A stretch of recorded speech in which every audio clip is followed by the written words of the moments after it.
Action. Trust me, true believer. Not only did I not think I would be doing a cameo in such a big movie, I never dreamt there'd be such a big movie. In those days, I was writing those books. I was hoping they'd sell, so I wouldn't lose my job and I could keep paying the rent. All of a sudden, these characters have become world famous. They're the subject of blockbuster movies, and I'm lucky enough to get little cameos in them. Thank you. E-Mark. Okay, and background action, and action. They decided any scene with Bob and me Remember me? Sure don't. had to be a sure crowd pleaser. Great, Hef. Cut. Ladies and gentlemen, that's a camera wrap on the creator of Iron Man, Mr. Stan Lee. We are so lucky. Robert Downey Jr. playing this role. I was born under a lucky star, I gotta tell you. And to be in a scene with him, brief as it was, and I'll talk to them about that later, it was a joy, really a joy. I just love doing cameos because, first of all, there's no real responsibility. We arrive at the place where they're shooting. The director says, go to wardrobe, go to makeup. When I'm all finished, okay, here's your line. That's Captain America? I thought he'd be taller. I'd like to start with the line that might have been put to you, sir, which was, did it work? I'm a very good study. I can remember a whole line after reading it 3 or 4 times. Did it work? And action. Superheroes in New York? Give me a break. I mean, I say a line or two if I'm lucky enough to get a line. Sometimes it's just pantomime. Moment. Larry King. Larry! But there I am on the screen, and I'm a big ham, so I love it. Oh, man. I am so fired. I like them all. I mean, as I think of them, each one is my favorite. And shrink. Well, the 60s were fun, but now I'm paying for it. And cut it. And I love being in the theater and having somebody next to me say, oh, look, that's Stan Lee. I get a big kick out of that. You know what? I think I'll just take these, bring them over here, and hold on for safekeeping. Are you Tony Stank? Oh, man. Anyway, before I was so rudely interrupted, at that time, I was a Federal Express man. I'm trying to tie the Marvel Universe together by being the one common denominator that they all have. What's the matter with you kids? You never seen a spaceship before? My cameos are always fun, especially when I do one with Thor. I play a barber, and I'm about to cut his hair. Touch something, and then the whole thing's gonna come to life. Okay, yeah, good. No! Yes! Hey, you guys, make love, not war. Each one stands out more than the previous one. This is one of the best cameos I've done, let me tell you. Look at the girl I'm with. You know what I'm saying? She's crazy, stupid, fine, right? You go, yeah. Yeah, crazy, stupid, fine. So fun when you show up in the films. It's really neat. Well, it's great. I love it. I mean, people are so nice. Hey, brother, how you doing? Thank you. All right, have a safe trip down to it. Good to see you. The fact that I'm working with characters that I've created. Not too shabby. You designed me in the womb. By the crimson rings of Sidorak, it's Doctor Strange. And the fact that they are being directed so beautifully. I'll need a ride home. Why don't you try that? I'll need a ride home. To work with such professionals, and they all have a love of the characters. Chris Evans came over to me like I'm his father. He is so happy to be doing what he's doing. He's so happy to be Captain America. You know, see, nobody's going to recognize you because they'll expect to see this little guy. Hey, glad to see Chris. Hey, congratulations on the twins. Thanks, buddy. Hey, that's terrific. Yeah. So you say something first. I say, it's aged for 1,000 years in barrels built from the wreck of Grunhild's fleet. It's not meant for mortal men. And then that's it. What the hell did you just say? Is not meant for mortal men. Neither was Omaha Beach, Blondie. Stop trying to scare us. I don't think of them as cameos. All right. I rather think of it as a supporting role that I play. Excelsior. Cut that. And cut it. Stan Lee, the whole reason any of this exists. My hero, the greatest man alive. We should all be grateful. I know we're all honored. And Stan, thank you so much for being here. It is our absolute pleasure. And forgive us if there's lots of handshakes and autographs I happening. sometimes wonder, did this really all happen? It's our honor to have you. Thanks a lot.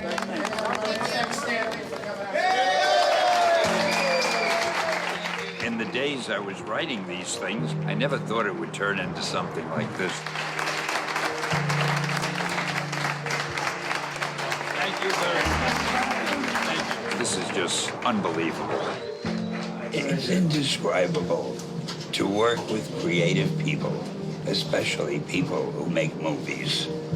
It is such a thrill. It's overwhelming when I think about it.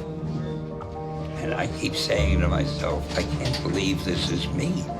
I can't believe I lucked out this way. Let's give it up for Stan Lee, guys. Woo, yeah. 5 lousy words they gave me to say. Thank you so much. You're a great director. It's something you never forget. And thank you for all of this, and I hope that I didn't set interviewing back a few decades. Okay. I'll see you later. Thank you. Appreciate it. I remember every cameo I've done since the first one. And I think I'm a very lucky guy.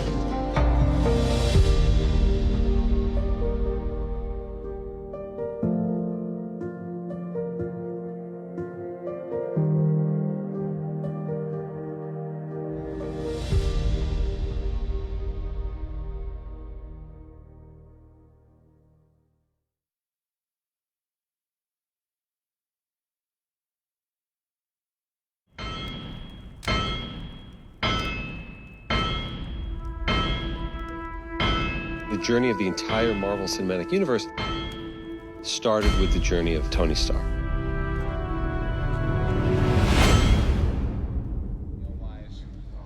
Much better than big old, clunky. And that sound is great. The hero was a little large too, but I think we might be able to get away with it. Going back to Favreau and Robert Downey Jr. and the founding moments of Marvel Studios, we said, we want the hero to be as interesting out of costume as they are in costume. I had just been hired to cast in the first Iron Man. Jon Favreau was on board at that time, and I remember asking him in a meeting with everyone, tell me all the qualities that you think are most important. Fast, quick-witted, and funny, and dynamic, and a bit troubled, and confident, and brilliant, and all of these things. And we really kept coming back to Downey. Stan Lee said he kind of created him on a dare. Could you make a billionaire weapons manufacturer, philandering philanthropist, you know, who largely lives an ugly and irresponsible moral psychology? It's a piece. If you look at Downey and his early work, you know, it's amazing. I mean, you look at Chaplin, you look at Less Than Zero. I mean, they're tough characters to watch. Robert Downey Jr. at that point in his career wasn't necessarily a family-friendly name. Today is ridiculous. But at the time, it was, whoa, risky casting Robert Downey Jr. The truth was, we got to a point that we realized if we didn't cast him, that would have been the biggest risk. Robert has a whole career of great work behind him, and he was at a point in his life and his career where he was ready to break out and do something really big and exciting. John was in love with the idea of Downey playing the part, and we all felt so sure about him on a creative level. Because he wasn't instantly a slam dunk approval, I suggested we have screen tests. I remember walking in with Robert Downey Jr. the day of the tests. He was laughing and in great spirits and completely at ease, and he got in front of the camera and started saying the lines. I assure you the day weapons are no longer needed to keep the peace all happily transist to manufacturing bricks and beams for baby hospitals, making hemp pants and the like, but until that time, can I get you a drink? I don't want to call it an out-of-body experience, but it was one of those rushes that I'm sure like somebody would feel if they're about to play a big sporting arena, playing for the ring or something like that. It was just like, am I going to pass out or am I going to nail this? On that day that Robert screen tested, it was clear that there was no one else who can play that part. It was magic. It was exactly the feeling as a casting director with Kevin, with John, with everyone, that we all wanted to have that feeling like we have it. This is it. This is Iron Man. Iron Man 1 was incredibly special. We sort of improv the whole thing. We laughed, we cried, we got very, very close on that movie. We were the first Marvel movie as a studio. You know, there was no real model for it yet. Nobody expected too much of it. It's Iron Man. We wanted to make a good quality film, a good story, something that was smart enough, funny enough. I still remember Tony landing in the high desert in the eastern Sierras when he escapes the cave, and I was buried up to my neck in sand, and the storm was coming in, and we only had a couple minutes to get this take, and it was like God's grace just came in and gave us the take that was in the movie. Not bad. I loved the first movie so much. I was just so carried away by the story. It was funny, it was clever, it was witty. Let's face it, this is not the worst thing you've caught me doing. By casting Robert Downey Jr., they were intent on breaking the tradition and mold of these types of movies. It was an unexpected choice at the time, and so it made for this really dynamic, really surprising performance. Not so hard? He's so bright and so fast, and it takes you so long to catch up with him, and it's perfect for that character. Good luck keeping up. I think most of us have been pretty vocal about what he started, and without him, none of us would be in this position. He really is the patriarch. I think he really understood the weight of the responsibility with these movies. Iron Man 1 changed the genre. And I think the casting of Robert Downey signaled to the world that we are serious about our characters and we really respect them in a way that we're going to hire the best actors possible. It really was just this perfect storm. I had hypnotized myself into such a state of confidence that I was certain that everything we were doing worked. And the rest is history. I am Iron Man.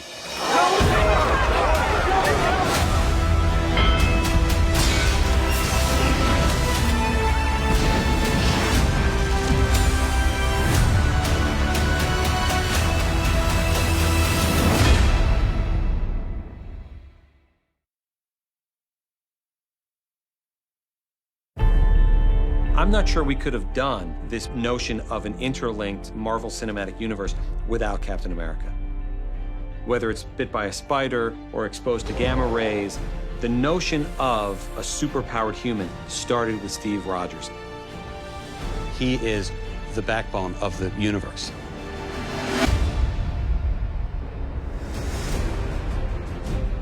As we were developing Captain America, the First Avenger, we brought in these two writers named Chris Marcus and Steve McFeely. They were the sole writers on the first Captain America film.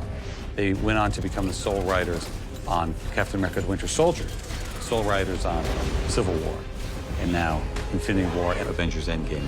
They deserve as much credit for Captain America as anybody else. When we were talking to them, they had 2 movies in. And so the idea that, no, this is going to build into a giant, ongoing, interconnected universe was like, sure, of course it will. I have no doubt. Chris and I sort of coincidentally had been sort of blue skying about, you know what someone should do? A period superhero movie, right? When they were invented, when they were created, what would it be like to use them in the proper time? And then when we heard that Marvel was going to do that, we, oh my, we need to go chase that down. As for the writing, we never worried about the larger universe. The mission is always make the best movie in front of you, because this whole thing is dependent on making good movies one at a time. We had the same goal in the first Captain America. We subtitled the Captain America film The First Avenger for a reason, because putting a star in red, white, and blue on that scrawny kid who yearns to be a part of the battle, that is where it all started. We knew that the movie wouldn't work if you didn't buy Steve Rogers at the top. I don't like bullies. I don't care where they're from. Well, there are already so many big men fighting this war. Maybe what we need now is a little guy. Huh? The spectacle and the action sequences only work if you're engaged in the characters. You know, all the visual effects, and it doesn't matter how big your budget is, if you're not engaged in Steve Rogers' Captain America, I think you're wasting your time, really. We needed to fall in love with skinny Steve Rogers before he ever became Captain America. And never forget that he's in there. Yeah. The serum amplifies everything that is inside, so good becomes great, bad becomes worse. This is why you were chosen. Because a strong man who has known power all his life may lose respect for that power, but a weak man knows the value of strength.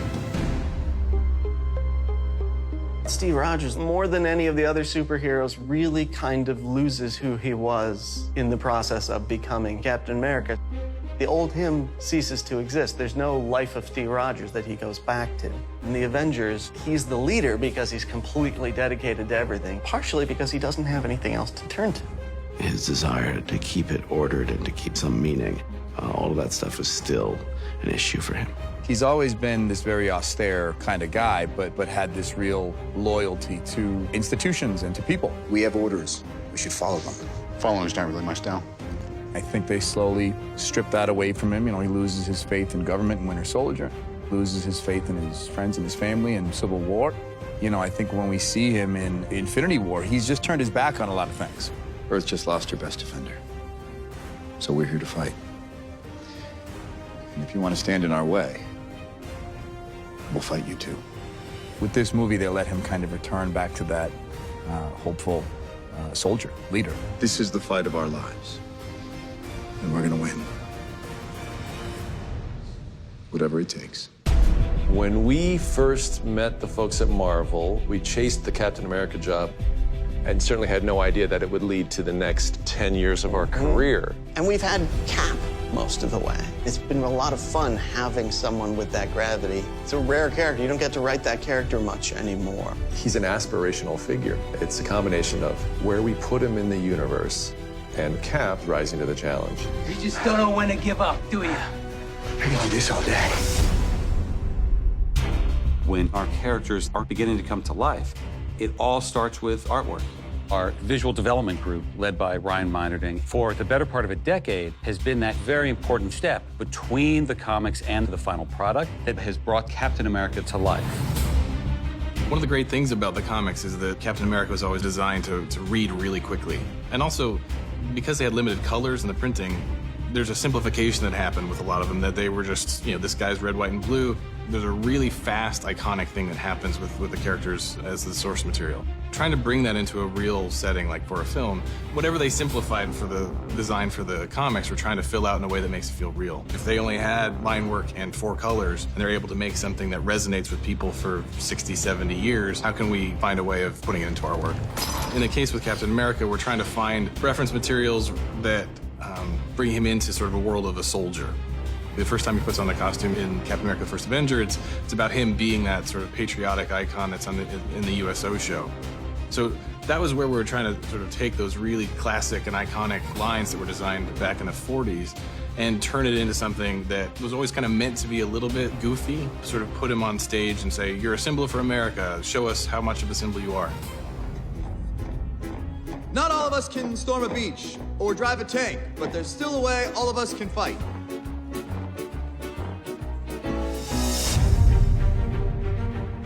One of the amazing things about being able to work on a character through multiple movies is that you actually get to tell the story of the character through the costume. Seeing Cap's change from Captain America: The First Avenger through Avengers and into Winter Soldier, for example, is a pretty big visual change. Being a person in the 1940s and coming forward into 2012 and sort of living in that period of time and being a fish out of water, and then sort of acclimating very quickly and becoming this very stealth-oriented, extreme tactical ops person is a crazy change. And it works so well partially because the costume actually reflects what he's going through. What made Cap unique in the Marvel Universe and sort of in the nature of his powers, he's sort of basically a man, only more so. His fighting technique is a very visceral, surprising experience of action. From a visual standpoint, you take the script and you identify like 10 great moments in the movie, and then you take a brilliant artist like Ryan and you say, here's what we're looking for from this moment. And then Ryan draws up and colors and inks a beautiful, you know, frame from the movie. Before we get started, does anyone want to get out? They do incorporate lighting. They incorporate strong visual element. Where will the camera be in a very, sort of dynamic and specific moment? And that does inspire the movie. For Captain America, almost every iconic sequence came right out of Ryan's original drawings, where he was just by himself with his drawing pad at his computer. I've been at Marvel for about 12 years, which is almost the entire time that Marvel Studios has existed. There's a sort of a craziness to the notion that I've been able to stay with the character over the course of 9 years. Being that sort of medium between the comics and what is actually on screen has been a joy that I couldn't have imagined. When we really distilled the core qualities that we wanted out of Captain America, I think there's a moral fiber to him that really isn't something that you act, that it's something you need to possess. And Chris Evans was someone who seemed to inhabit all of those qualities the most. So everyone was in love with the idea of Chris, except Chris. The only reason there was hesitation to begin with was because of the commitment. It's a big movie, and those are the movies that if they succeed, there's a change, a lifestyle change. And if it fails, it's a whole other can of worms. Even Chris's reluctance to be a star spoke to how right he was for the role, because Captain America was not looking for the limelight. He was humble, he was modest. He needed to feel that in his bones. I love the character. He's everything that I wish I could be as a man, And the creative forces behind the film are fantastic, between Joe and Kevin Feige. Marvel in general, they know what they're doing. So in the end, I was so excited. Once he committed 1,000%. He stands there, tells the truth, and then kicks ass. I think there's a confidence that he really brings to the character and an integrity that people really respond to. There's something so endearing, so charismatic, so charming. He has so much heart. There was something very heroic. There is something that he brings to the character beyond what we could write on the page, beyond what we could illustrate in, special effects, that is uniquely Chris. It's no secret, I love Chris Evans, and I love Captain America. Captain America was the single hardest character to launch in this universe. This kind of guy out of time, and is it too retro? Are people going to get it? I cannot imagine anybody but Chris playing this role. It's a very difficult role to play, because on one hand, you have this character that has this very strong moral compass. You try to think, where's the conflict in that? He allows himself to be vulnerable. He allows himself to not take it so seriously. Don't worry about it. It's just It makes you love that character, and it makes people want to follow him. It's been really great watching him sort of pull this off. What he does in these movies may look effortless, but it's effortless because, it's a testament to what he's done with the character. It's tough to try and present challenges to someone who is so selfless. The biggest worry is not only trying to make the guy entertaining, but also keep him interesting enough to have audiences want him coming back. Every time I see Evans, he's like more and more like Cap. It's like we've invested him with that. And Chris is up for that, because that's what makes it exciting and different. There's this huge amount of love for the character. There's 20 Captain America shirts wherever I go. It ceased to become just about him and how well he inhabited the role and all that stuff. It's become part of our culture just as a symbol. It's that thing that gives you those kind of, teenage goosebumps. I think we have a lot emotionally invested in Cap as a character. We have a lot emotionally invested in Chris as a friend and a collaborator. It's a proud moment to be able to sit back and look at, with perspective, the journey that character's gone on. You're looking at yourself in this old makeup, and you're trying to tap into Steve's journey, but you can't help but think about your own and think about what this entire experience has meant to you. It's just been littered with so many good memories. I never want to work with these kids, but I'll get them there. It is because of this journey of just such an embarrassment of riches and such good fortune and just good luck. And again, it's just so unblemished because there's so many wonderful people around me. This has been such an incredible chapter in my life.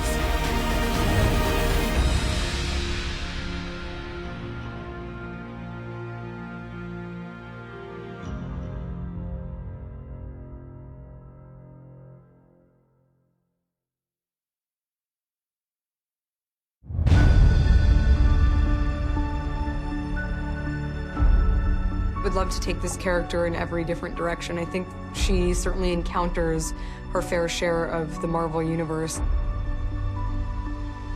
It's nice to be able to play a superheroine who has a past. You know, she obviously has been around for over, 40 years. And I think has a real foundation for all different kinds of spin-offs or interactions with other characters. I think that the possibilities are really endless.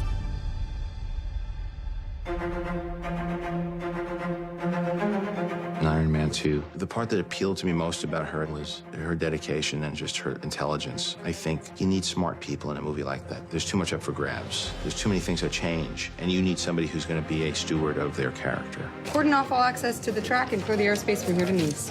We got it? Here we go. Okay. Scarlett was just a dream. You know, she's so game, and she had a really good time doing it. On my own secret weapons. Unlike some of us older curmudgeons, there's very little you can do to get under her skin. She's just consummately professional.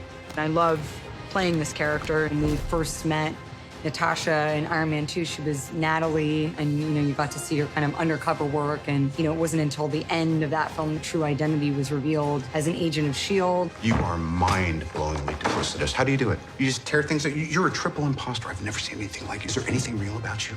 Do you even speak Latin? Felecis sunt rerum species. Which means, wait, what? What'd you just say? It means you can either drive yourself home or I can have you collected. In Avengers, we see, of course, her in her own environment. Just like Budapest all over again. You and I remember Budapest very differently. We get to see a little bit more of who she is, a little bit of her history, of her kind of shady past. I got red in my ledger. I'd like to wipe it out. Can you wipe out that much red? Dreykov's daughter, Sao Paulo, the hospital fire. Your ledger is dripping. It's gushing red. You pretend to be separate, to have your own code. Something that makes up for the horrors. But they are part of you, and they will never go away. With the second Cap, the character starts to question her own identity, question her own choices. I thought I knew his lies I was telling, but I guess I can't tell the difference anymore. She's an isolated character. Cap doesn't know whether he can trust her or not, so she is not part of the family per se because she's never been taught to rely on anyone other than herself, and she has a view of the world that is skeptical and cynical, and her and Cap grow over the course of that movie, and she teaches her trust. You know, it's kind of hard to trust someone when you don't know who that someone really is. Who do you want me to be? How about a friend? Well, there's a chance you might be in the wrong business, Rogers. In Avengers 2, she really, allowed herself to want things and to envision a life for herself outside of things that have kind of fallen upon her. I have no place in the world. Exactly. And you realize how strong she was to have come out the other side and to be a part of this very heroic team. Her past is something that's always been shrouded in mystery, and we continue to open up the story, give little kind of tidbits and throw the bone out once in a while as to where she came from and what her background is. I had this dream, the kind that seems normal at the time. But when you wake... What did you dream? That I was an Avenger. That I was anything more than the assassin they made me. In Civil War, she starts to realize that the Avengers are her family. And she makes a choice to try to preserve the family. We have made some very public mistakes.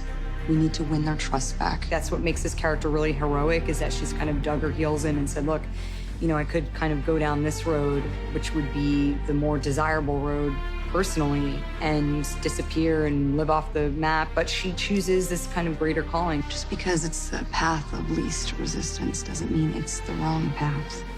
Staying together is more important than how we stay together. Part of the reason why the Avengers failed in Infinity War is because they were divided, because of the fallout of Civil War. Natasha's a very strategic fighter, and she, I think, is really just trying to give whatever she can in order to save as many people as possible. He did exactly what he said he was going to do. Thanos wiped out 50% of all living creatures. At the beginning of Endgame, she wants to bring it all back because she feels like it is the strongest emotional connection that she's ever had in her life. She's struggling to deal with the fact that they lost, and she hasn't stopped. 5 years later, she's still fighting to figure out how to fix this problem, and she hasn't let go. She has to do everything in her power to undo what Thanos did. She's presented with a choice, which is to give her own life to bring everyone else back, and she does it, which is the single most heroic moment in the history of the Marvel Universe. It's okay.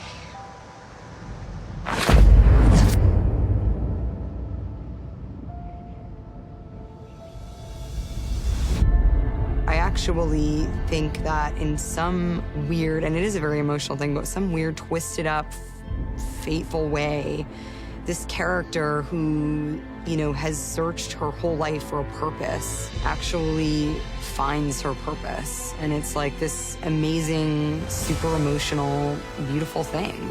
You know what I've become. I don't judge people on their worst mistakes. Maybe you should. You didn't. I feel very fortunate. It's been an incredible gift as an actor to be able to come back to a character that's as complex as Natasha. I think there's kind of a lot to explore there, and that is so exciting.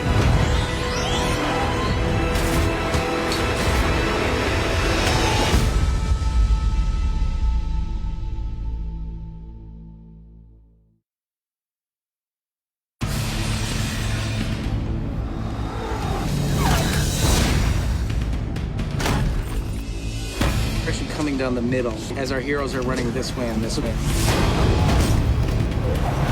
Love the Russos. I remember them the first couple days on Winter Soldier. They really felt like the new kids on the playground. But everything they said they were going to do, they delivered on. Their attitude kind of breeds this sort of lightness on set.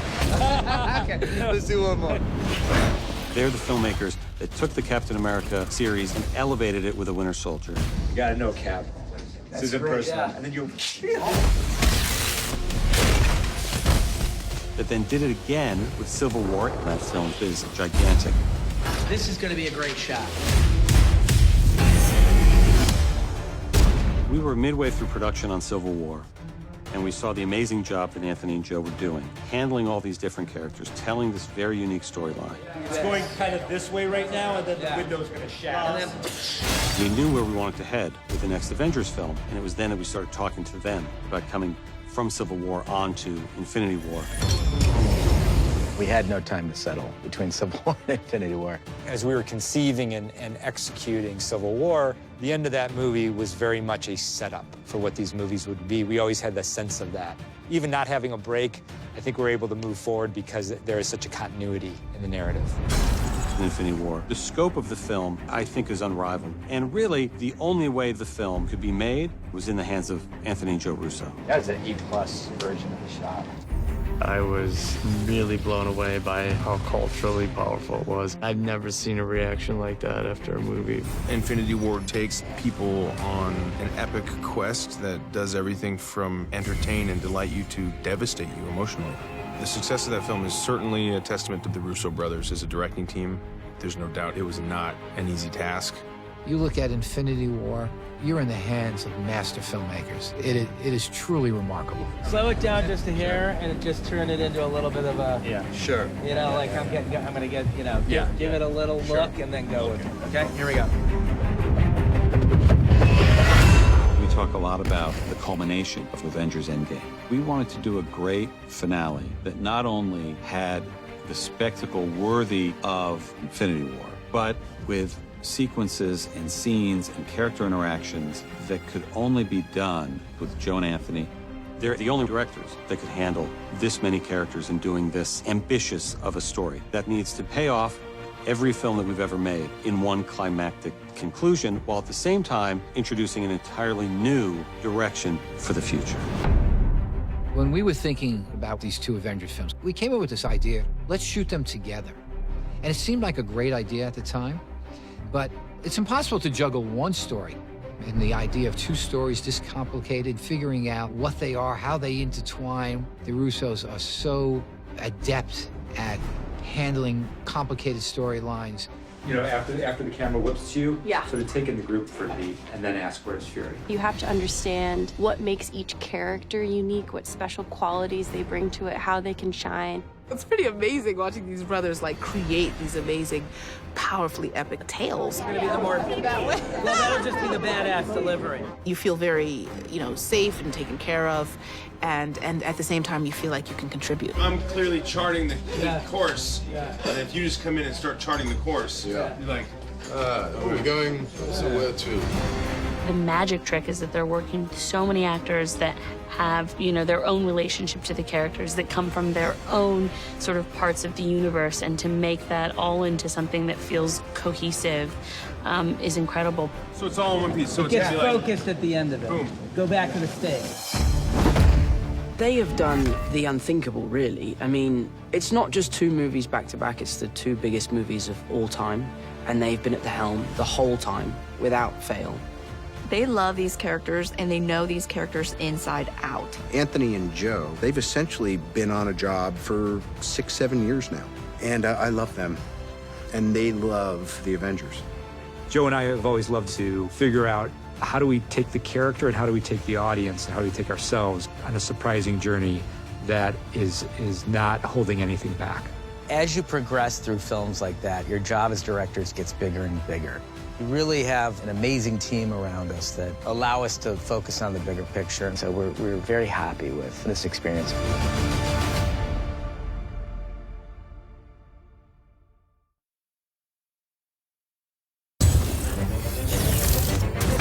It's been really exciting to get to work with some of the actors from different franchises that I have just admired. I guess you would say are sort of an extended family. And then, of course, there's new characters that are also being introduced to the family. Where are you going?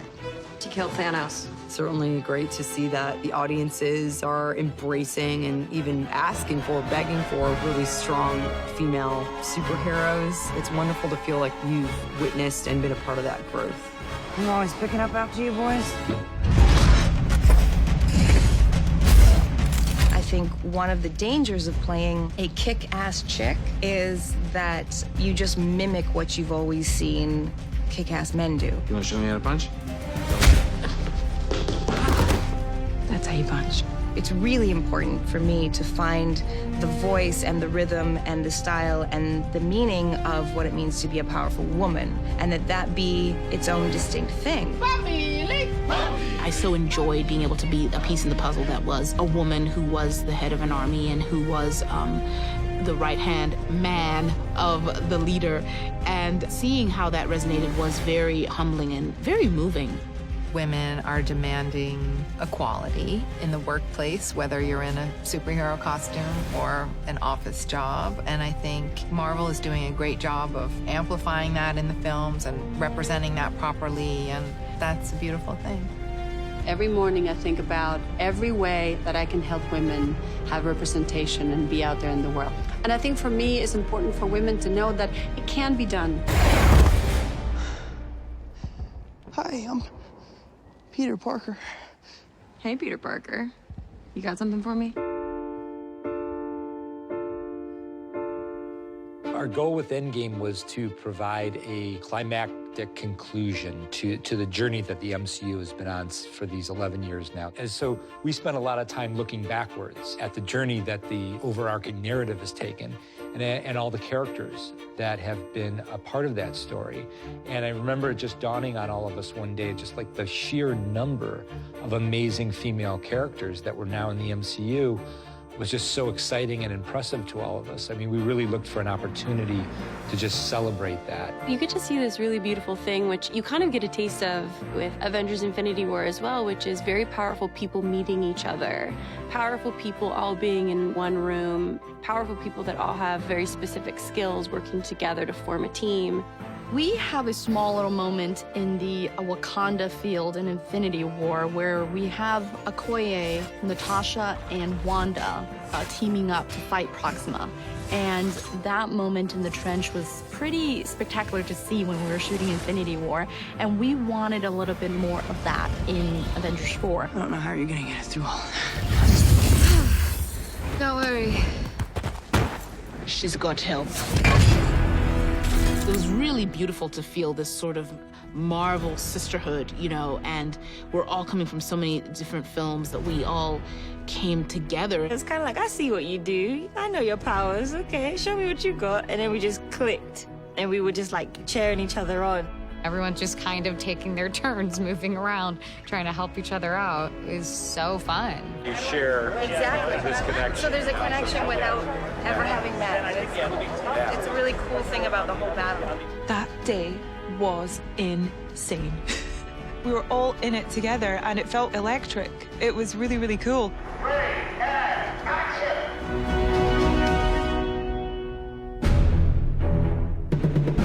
You know, I normally don't watch playback on the monitor, but I wanted to see that reveal of all the women of Marvel, and I thought it was really powerful and really exhilarating, and I was thinking of all of the young girls in the audience who will probably feel really inspired by that in one way or another, so it was a really nice thing to be a part of. And it's exciting because all of us are saying, I've never experienced this before. I've never been in a film with this many women and this many strong women who stand equal to the men. There is something very powerful, and we're realizing it more and more. It's just how magical it is to allow women to express their full gamut of their power and their abilities as a unit.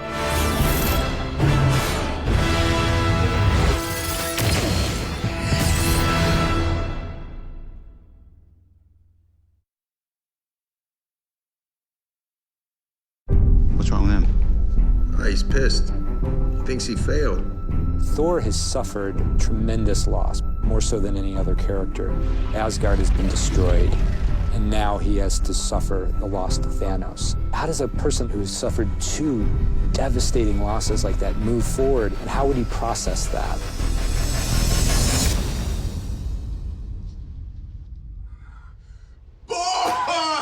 Every aspect to him was broken. Some tragic things have happened, and he's decided, you know what?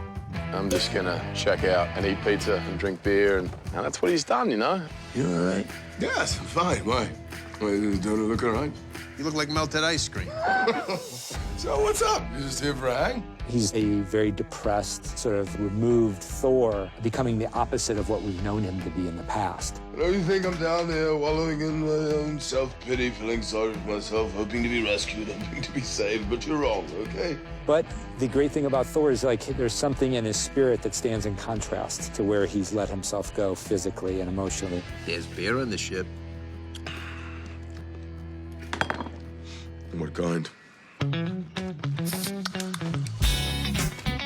Being able to do this new version of Thor, it's hugely liberating and fun. We had a big sort of fat suit, which I think was sort of 60 or 70 pounds. This little move. Yeah, that's the shimmy. It was the hottest I've ever been. How does that feel? Oh, I mean, amazing. Looks like it's in the right spot. And we had, obviously, the beard, the hair, and I had these things that go in the mouth to kind of plump out my cheeks a bit, which sort of had a little effect on the voice as well, but probably in a good way. It was a different Thor. Hey, my name's Thor. 22 years old. Live on Asgard, and I like sugar. We're shooting a superhero film, and here's one of the most recognizable superheroes, but he's just turned into a new character. What Chris does with that character and how it just kind of has this shift. His excitement was really palpable. He had been playing the character for a while and really wanted to find something new. He has such dexterity as a talent. He's incredibly funny. He has just really lovely energy. Is he asleep? No. I'm pretty sure he's dead. Thor's new look will seem like it's being played for laughs. But thanks to the performance that Chris Hemsworth gives, it becomes very touching. Let me do this. Let me do something right. And we see over the course of the film how he tries to regain his sense of purpose and regain his sense of redemption. It's not working. And at the end of the day, even though he's carrying a lot more weight, he's still the Thor that we love. I'm still worthy. The Avengers pull him back in to have a sense of duty. He finally comes around, and he's a full-on Avenger with it carrying another 80 pounds, though. Look at the first couple steps. I thought I was cooking. I thought I was going so quick. Maybe you want to give a battle cry. Oh, yeah, you're good on there. It felt like I was playing a completely different character. There was a real opportunity to just kind of swing for the fences, and it was so much fun. What do you think is coursing through my veins? Cocoa Puffs? Nachos. Embarrassment. Lightning.